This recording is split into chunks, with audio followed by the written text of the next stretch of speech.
Bobby! Bobby, ano nangyari? Kumakain kami tapos biglang nahimatay. Bobby, stay with Mickey. Pumasok sa kukuti mo at pinakain mo ng pinatbata ng anak ko! Hindi ko naman po alam na allergic siya sa mani eh. Baka naman gusto mong patay ng anak ko!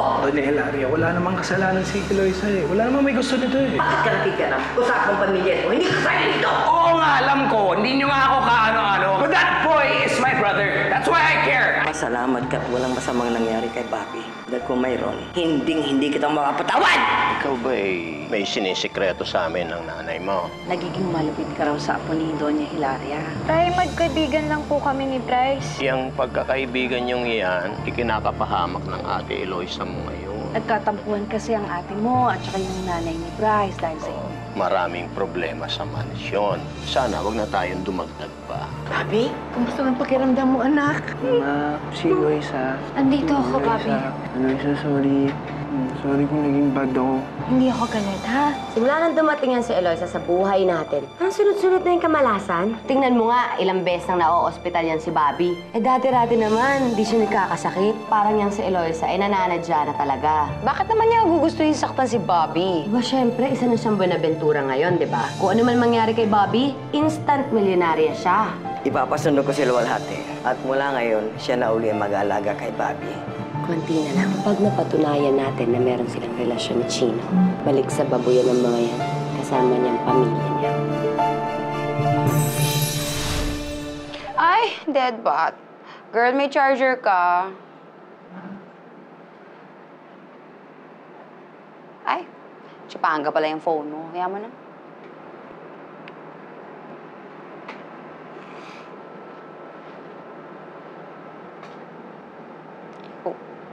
Buti hindi ka nahihirapan sa pag-aalaga kay Bobby.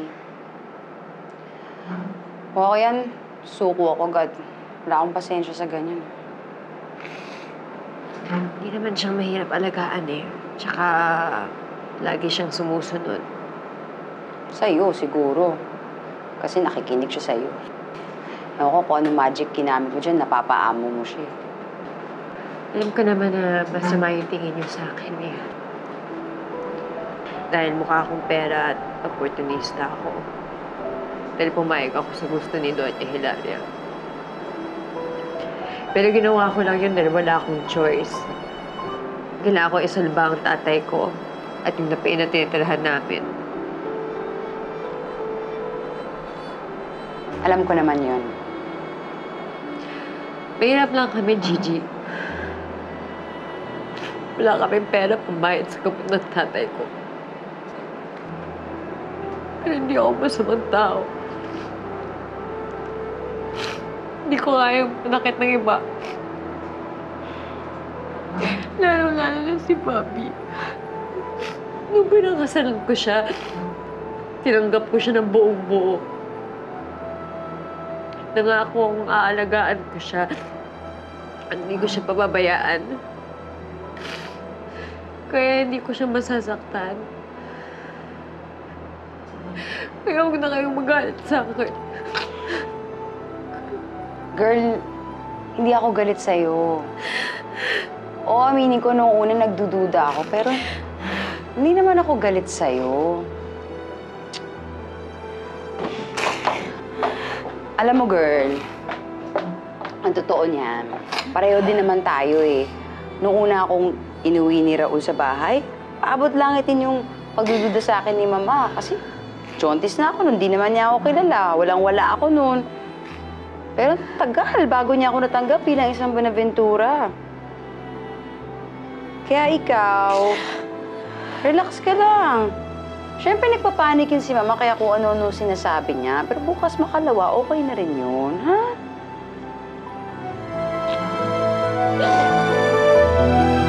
Girl.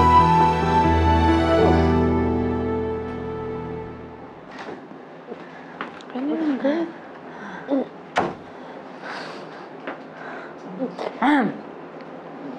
Diluwa, nandiyan ka na pala. Uwing-uwi na ako eh. Oh. Eh, mukhang busy-busy nga kayo. Hindi nyo napansin yung pagdating ko eh. Sabi nga pala ni Mama, pwede na kayong umuwing dalawa. Ako nang bahala kay Bobby.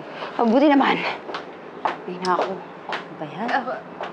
Ako, dito lang ako alagaan ko si Bobby. Eloisa, si Mama na mismo nagsabi, umuwi ka na. Wala siyang tiwalang nandito ka.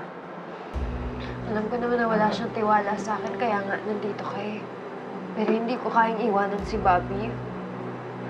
Tiluwa, asawa ko yun. Karapatan naman ako na lagaan yan. Sandali lang, kayong dalawa. Mag-relax kayo. Si mamaya magising si Bobby, magwala yan. Pero baka na kayo sa buhay niyo, huwag lang kayo mag-away na mag-ingay. Bye.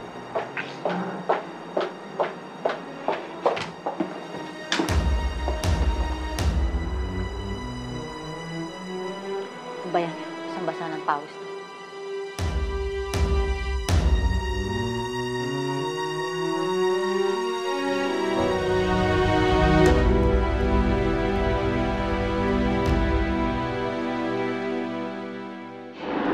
Mami, gising. Di ba sinabi mo sa akin walang iwanan?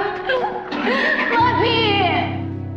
Pasensya na po, pero isa lang ang pwede sumama sa pasyente. Ako yung asawa niya. Mrs. Tara po. Alam ko siyang nanay. Pero ako pa rin ang asawa niya. Kaya may karapatan ako sa kanya.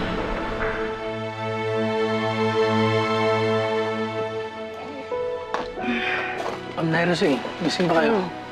Ikaw, ba't gising ka pa? Ito nga ako, nagpapatok lang.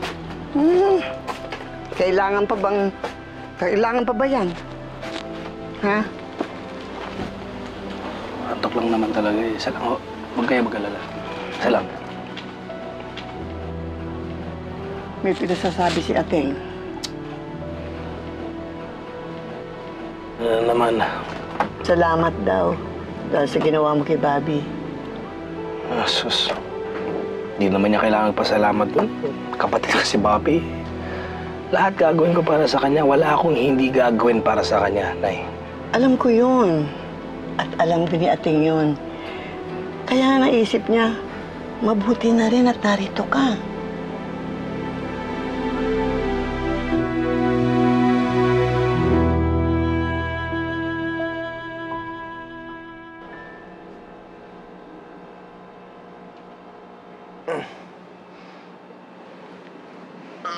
Bobby, anong problema, Bobby? Sakit ang tiyan ko. Masakit yan mo? Anong... Pupo ako. Oo. Teka. Yung ano, huwag kang gumagano. Yung dextrose mo, tagalin natin. Teka, ingat ka. Oh, Bobby. Oy, Eloy, saan ang gagawin mo kay Bobby? Nasa CR siya eh. Masakit tiyan ko. Ate Lua, pupulang ako. Gusto ko na. Ako na bahala. Hindi, ako na. Ako na nga, Eloisa. Diba kaya nga ako pinapunta dito ni Mama para ako mag-asikal sa asawa mo? Hindi ka na ba Huwag sabi? na kayo mag-away. Pupulang ako. Si Eloisa na nagsasama sa akin. Pupulang ako. Sige. Halika na. Handahan, Bobby, ha?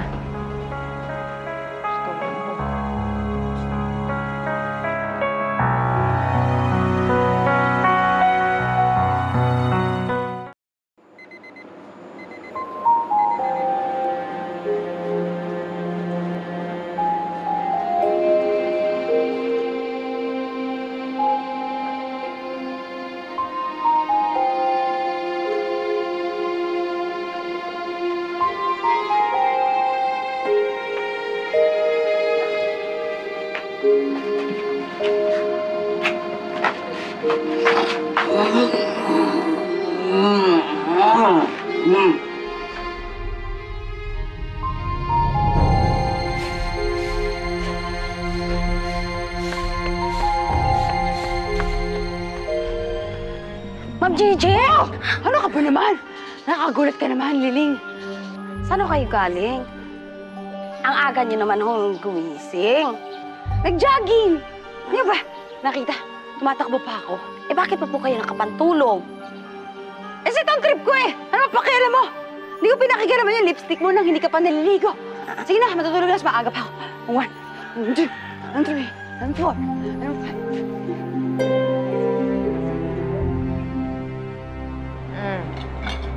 Bobby, sarap-sarap. Ako, Tiluwa. Pasensya na po. Oo nga, sarap ng tulog mo eh. Nakakaya naman storbohin eh. Ako na po magpapakain kay Bobby. Ako na, Eloisa, ako na. Baka mamaya ako ano pa makain niya. Ako pa malilintikan kay Mama. Papi, ha? Sarap, ha? Sleep ka lang dyan, Erisa. Masarap naman yung pinapahain sa akin ni Ate Luna. Pero dahan-dahan lang, ha? Baka may bigla yung tiyan mo. Ha? Good morning! Wow! Kumakain na mabuti ang anak ko! Uy, pulis-pulis. Ay! Hello! Oh, kumusta naman dito lola ate? Ayos naman po, Mama. Mamaya ako mag-rounds yung mga doktor niya. Mabuti para makausap ko sila. Opo. Eloisa, mabuti bumalik ka na muna sa mansyon at kami nang bala dito ni lola ate. Okay. Hindi po, Mama. Okay na po ako dito. Intayin ko na lang po mag-rounds yung doktor. Hindi na kailangan. Bahala na kami dito kay Bobby. Gusto ko na yung po sana malaman yung sasabihin ng doktor. Ayaw mo ba akong sundin, Eloisa? Hindi naman po sa ganon. May I remind you that I am the mother of Bobby. Inalagaan ko siya since birth. Bago mo siya nakilala. Kaya ako lang nakakaalam kung anong mahusay at mabuti para sa kanya. Is that understood?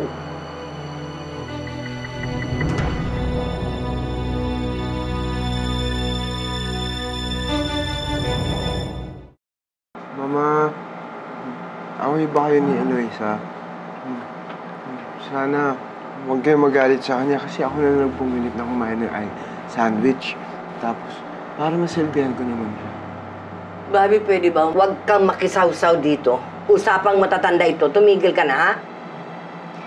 Bobby, nag-uusap lang kami ng mama mo.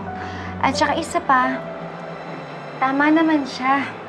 Uuwi muna ako, maliligo ko, tapos babalik ako dito. Alis ka? Oo, pero babalik naman ako agad. Promise? Promise, ha? Sige po. See you. Bye-bye, Eloisa. Balik ka. Lola, ate, ano ba naman? Opo. Kalat-kalat dito. Hindi mo lang ito nililinis. Hindi ako Kwarto pumarama. ng anak ko. Tingnan mo naman to, oh. Mga biskuit nagkaralat. Hindi mo ayusin. Opo, Mama. Ako nang bahala. Huwag niyo na pong galawin. Ako Yung po, mga ako na toys pong niya, bahala. Pagbutihin mo yung pagsilbi sa anak ko, ha? Para huwag kang Opo, pulaan ng Mama. babaeng yun. Ako na po, Oh, wala Mama. nang laman. Ako na po, ako na po. Ay! Ayusin mo mabuti, ha? Opo, Mama. Feeling okay na, Barbie?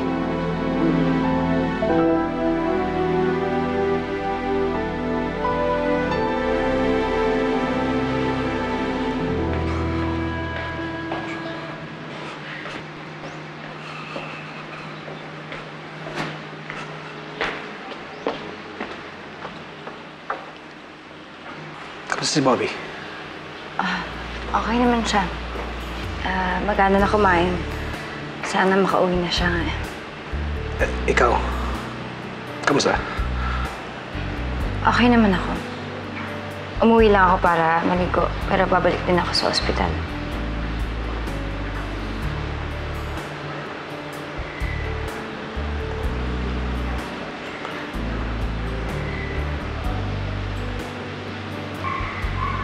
Ako na rin. Kailangan ko na namalas eh. Ang daming trabaho naghihintay. Sige. Okay.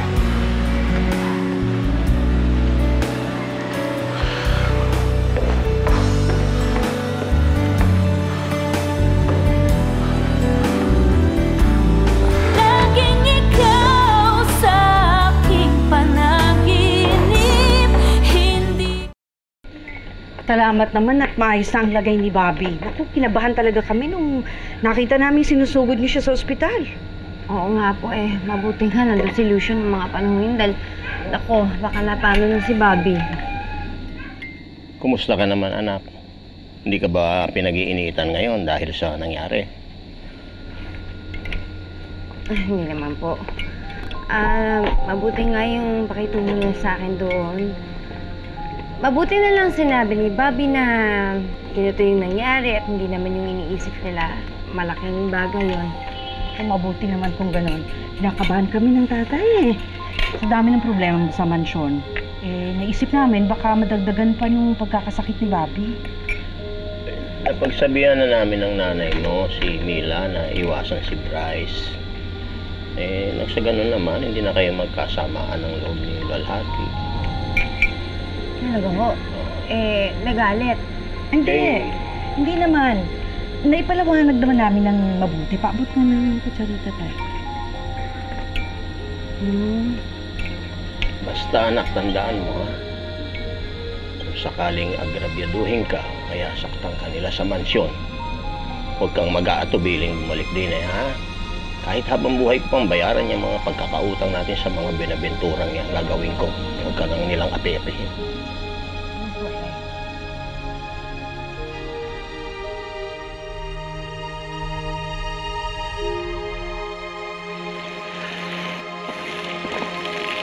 Magandang araw po, ma'am. Magandang araw po.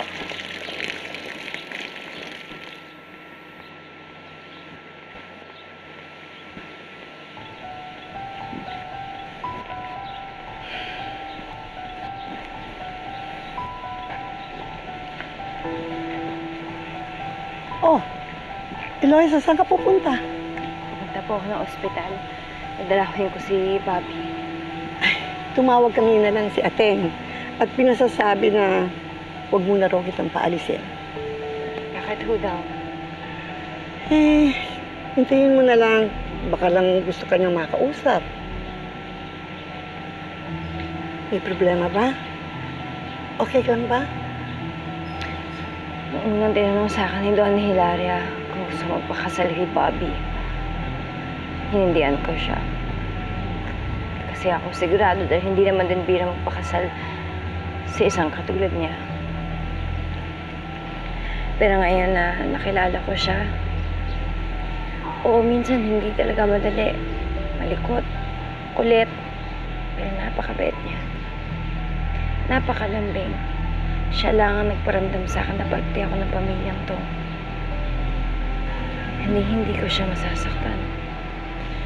Eloisa, hindi mo naman kasalanan nangyari. At wala namang may gustong mangyari yun, di ba? Alam mo, nung una pa lang kitang nakita kasama si Bobby, alam ko na na hindi ka katulad nila. At alam ko rin na magiging mabuti ka kay Bobby. Kaya nga lang, hindi maaaring si Bobby lang ang pinakisamahan mo dito sa pamilya na to. Kung talagang gusto mong manatili dito sa mansyon, mag-ingat ka dahil maraming mata na nagmamasid sa'yo. At iniintay ka magkamali. At lang sa ganoon, mapatunayan nila kay Hilaria na hindi ka karapat-dapat na maging isang Buenaventura.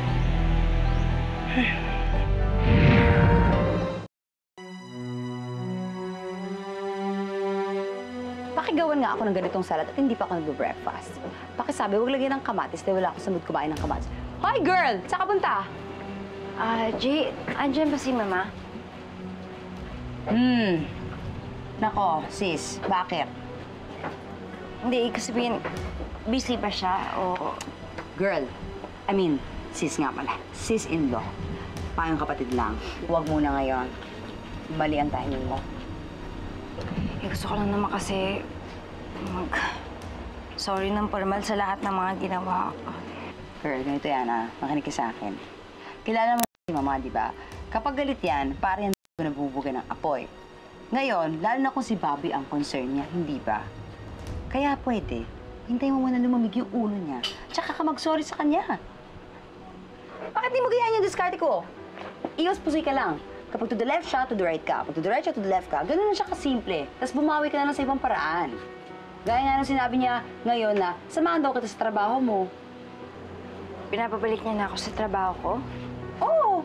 Sabi niya, kaya tara na. Teka, si Bobby kailangan kong batayin sa ospital. Si Mama na nga nagsabi na magtatrabaho ka ngayon, di ba? Halika na, wag mo na intindihin si Bobby. Nandun sa tiluwas sa ospital. Let's go, halika. Sundan mo ko.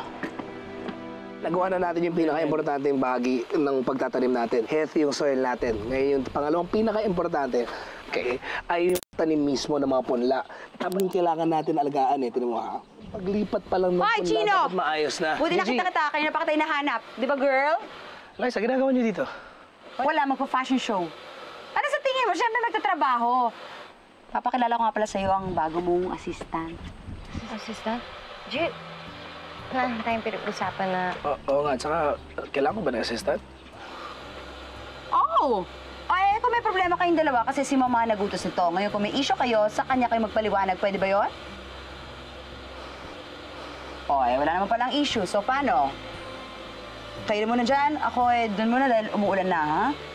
Sige na.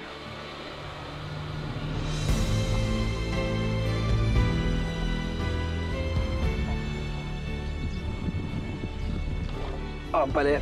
Nasaan ba tayo? Sa pagtanim. Sige, pakita ako paano niyo gagawin.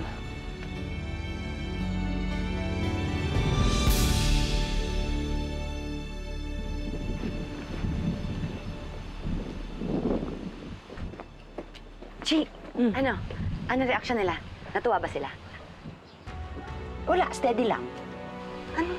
Steady, normal lang. Si Eloisa parang nagtaka siya bakit di ko man sinabi sa kanya. Si Chino naman parang, di ko mo kailangan ng assistant, sabi niya gano'n. Pero syempre hindi na sila nakaporma nung sinabi kong utos ni Mama yon. Alam mo, very good ka sa akin ngayon. Pero at least, mas mabilis natin sila mahahanapan ng ebidensya dahil magkatrabaho na sila. Eh sis, paano kung mali tayo?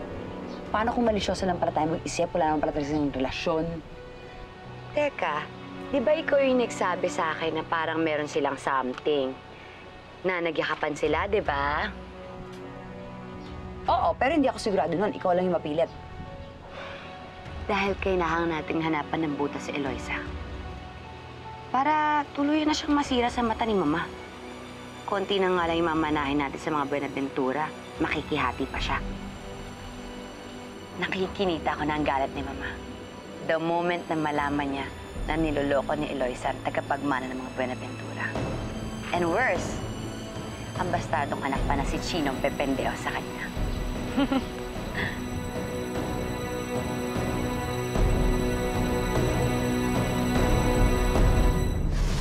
Kumusta raw si Bobby?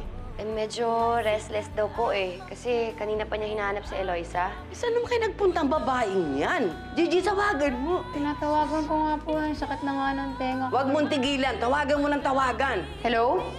Hello? Si Eloisa nasa inyo ba? Kita mo ba siya? Wala po sa amin. Ang akala po namin nandito. May nangyari po ba? Gusto mo makita si Eloisa. Bobby, ano ba? Parating na siya? Hintayin na lang natin. Ayoko na mag-antay. Gusto mo Bobby! makita si Eloisa. Aray, Bobby! Ano ba? Ang gulo-gulo mo! Gusto mo makita si Eloisa. Bobby, ano ba? Guys, tulungan niyo nga ako. Ito pa siya. Ito ka nawawala. Bobby! May nangyari pong landslide malapit sa farm ninyo. At may unconfirmed report na natabunan sa sasakyan ni Sir Lucio. Sigurado ba kayo? Mismong staff po ni Sir nagsabi na magkasama yung dalawa. Si Eloisa.